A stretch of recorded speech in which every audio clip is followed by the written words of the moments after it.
कच्चा बटाटा थेट गव्हाच्या पिठात खिसून टाकला तर काय होईल नाश्ता? तुम्हाला काय वाटतं? कोणती रेसिपी असेल? आणि हो, हा पोटभरीचा नाश्ता नक्कीच तुम्हालाही आवडेल. तर नमस्कार, श्री स्वामी समर्थ सर्वांना. मी रुपाली आपले खूप खूप स्वागत करते आपल्या घरच्या स्वादमध्ये. चला तर आज पाहूया वेगळी आणि भन्नाट अशी नाश्ता रेसिपी. तर सुरुवात करूया आपल्या रेसिपीला. तर इथे मी 7 ते 8 हिरव्या मिरच्या धुवून घेतलेल्या आहेत, मिक्सरमध्ये टाकायच्या आहेत. पुढे आपण लसूण पाकळ्या 10 ते 12 घेतलेल्या आहेत. 10 ते 12 लसूण पाकळ्या, गावठी लसूण आहे हा इथे. अद्रक घेतलेला आहे आणि 1 चमचा जिरं टाकायचे. हे वाटण आपल्याला मिक्सरला पाणी न घालता फिरवून घ्यायचे. हिरवं वाटण म्हणा किंवा ठेचा म्हणा तरी चालेल. पुढे आपण 2 कच्चे बटाटे घेतलेले आहेत. तर कच्च्या बटाट्यांचे आपल्याला सालं काढून घ्यायचे आहेत. सालं काढून आपण हा बटाटा पाण्यामध्ये ठेवणार आहोत. सालं काढून झाली बटाट्याची की बटाटा लगेच काळसर पडतो, त्याच्यामुळे त्याला लगेचच तुम्ही पाण्यामध्ये टाकून ठेवा. पुढे आपण काय करणार आहोत, बारीक खिसणी घ्यायची आणि बारीक खिसणीने हे दोन्ही बटाटे आपल्याला खिसून घ्यायचे आहेत. आणि खिसून झालेला बटाटा आपण लगेच पाण्यामध्ये टाकणार आहोत, कारण की तो काळसर पडू नये. तर काय वाटतं तुम्हाला, कोणती रेसिपी बनत असेल? समजली असेल तर नक्कीच तुम्ही सांगू शकता, पटकन कमेंट करू शकता.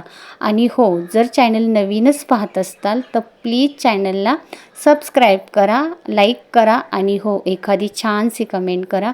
अशाच नवनवीन आणि वेगवेगळ्या रेसिपी तुमच्यासाठी मी घेऊन येत जाईल. थोडासा जरी तुम्हाला व्हिडिओ आणि माझी रेसिपी आवडली तर प्लीज लाईक करा. तर बघू शकता तुम्ही, छान असा इथे मी 2 ते 3 पाण्याने स्वच्छ बटाटा धुवून काढलेला आहे. तो आपल्याला एका चाळणीमध्ये निथळायचा आहे. तर निथळत ठेवायचं आहे. त्याच्यावर आपण 2 ते 3 वेळा पुन्हा पाणी ओतणार आहोत. ह्याने काय होतं, बटाटा एकदम पांढरा शुभ्र दिसतो, बघू शकता तुम्ही. आता पुढे आपण काय करतोय त्यासाठी तुम्हाला व्हिडिओवर नक्की कंटिन्यू राहायचं आहे. तर पूर्णपणे बटाटा आपल्याला निथळून द्यायचा आहे. आणि आपण ह्याच्यासाठी भांडं घेतलं होतं मोठं, त्याच भांड्यामध्ये हा आपल्याला बटाटा किस घालून घ्यायचं आहे. तर 2 बटाट्यांसाठी मी इथे 2 गव्हाच्या वाट्या पीठ घेतलेलं आहे, असं प्रमाण ठेवलेलं आहे. त्याच्यामुळे आपला हा नाश्ता एकदम परफेक्ट होतो आणि बिघडतसुद्धा नाही, छान होतो. 2 वाटी गव्हाचं पीठ, ह्याच्यामध्ये 2 चमचे बेसन पीठ, मोठे चमचे होते, म्हणजे अर्धी वाटी म्हणाल तरी चालेल. थोडीशी हळद टाकली, तयार करून घेतलेलं हिरवं वाटण घालायचे. पुढे आपण ह्याच्यामध्ये 1 चमचा गरम मसाला, 1 चमचा लाल तिखट. तुम्हाला तिखट कमी हवं असेल तर लाल तिखट तुम्ही स्किप करू शकता, नाही घातलं तरी चालेल. थोडासा चाट मसाला, चाट मसाल्याने चव खूपच छान येणार आहे ह्या नाश्त्याला. आणि कसुरी मेथी क्रश करून घालायची. पुढे बारीक चिरलेली कोथिंबीर आणि मीठ घालून आपण ह्याच्यामध्ये थोडंसं पाणी घालून हे मिश्रण तयार करणार आहोत. तर बघू शकता भरपूर अशी मी इथे कोथिंबीर घातलेली आहे. आता ह्याच्यामध्ये तुम्ही थोडंसं पाणी घाला, पटकन जास्तीचं पाणी घालू नका. एकदमच पातळ करायचं नाही आपल्याला किंवा घट्टसर पण जास्त करायचं नाही आहे. जसं तुम्ही डोश्यासाठी म्हणा किंवा तुम्ही आपले उत्तप्पे करता ह्यासाठी बॅटर तयार करता, तसे आपल्याला हे करून घ्यायचे. आणि हे पीठ आपल्याला भिजत वगैरे काहीही ठेवायचं नाही आहे.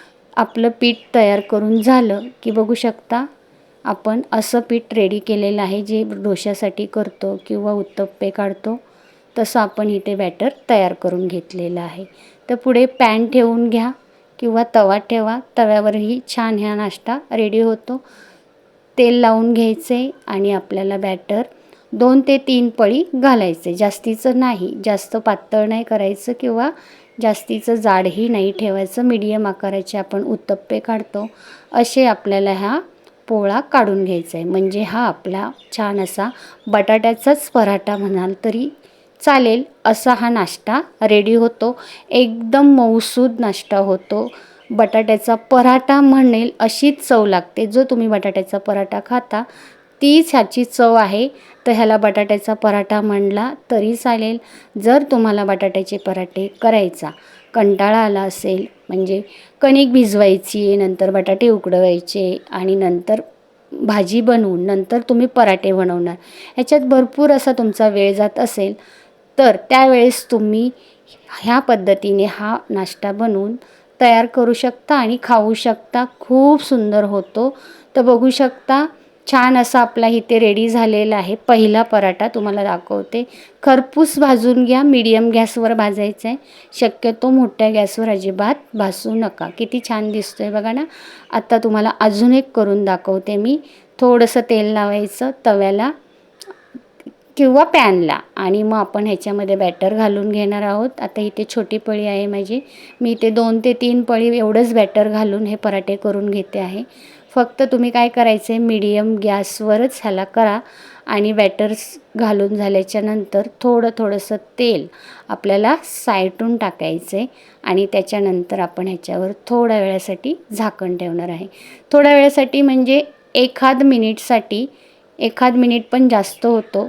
त्याच्यापेक्षाही कमी वेळासाठी आपण झाकण ठेवणार आहोत आणि मग उघडून बघायचे आणि मग आपल्याला पलटी मारून घ्यायचे. तर बघू शकता हे निघतात हे पटकन छान, अजिबात खाली चिटकत वगैरे नाहीत, मस्त होतात आणि एकदम मऊसूद म्हणताल तरी हे बटाट्याचे पराठे छान होतात. तर नक्की एकदा ट्राय करा आणि तुम्हाला ही बटाट्याच्या पराठ्याची रेसिपी कशी वाटली हे मला तुम्ही कमेंटमध्ये नक्की सांगा.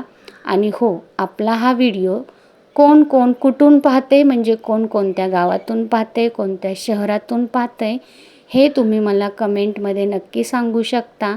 आणि म्हणजेच मला तुमचे आभार किंवा धन्यवाद मानायला मी ही व्हिडिओच्या शेवटी तर मानणारच आहे, पण ते तुम्ही कमेंट केली तर मला समजेल की व्हिडिओ कुठपर्यंत पोचला आहे.